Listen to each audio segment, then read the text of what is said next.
Judge Steelman, thank you for participating in the Civitas interview with us. Thank you for doing this. And our first question is, what do you believe to be the role of the judiciary? If elected, how will your understanding of your role manifest in your adjudication? Well, the role of the judiciary is to enforce the federal Constitution first, the state Constitution next, and to interpret the laws of the state of North Carolina as they've been written by the General Assembly. Our role is not to use our judicial authority to attempt to further our own personal legislative agenda, but rather to be impartial arbiters and interpreters of the law. And our second question is, what impact do you feel the recent SBI issue will have on the efficacy of the judicial system?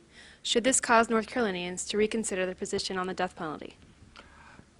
The main concern I have is that it's undermined the faith of a lot of people in the judicial system.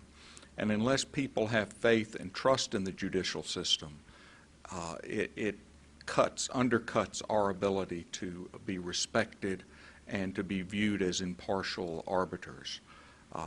Hopefully they will straighten this mess out at the SBI lab very soon, and we will not have this as an issue for too long.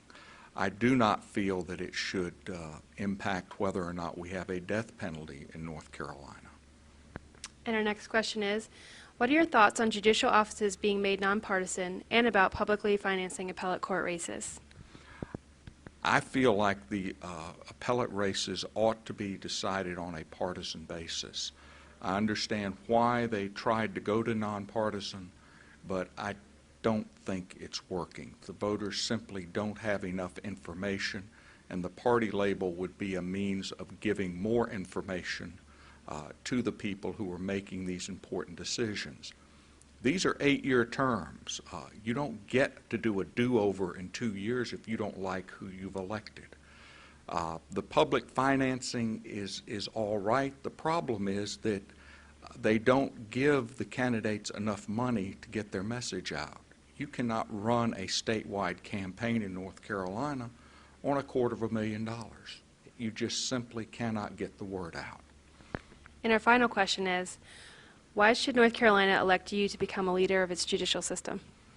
Well, I think I already am a leader of the judicial system, and I'm very grateful that I am running this cycle unopposed. I've got a lot of friends who worked with me and encouraged me to run for re-election.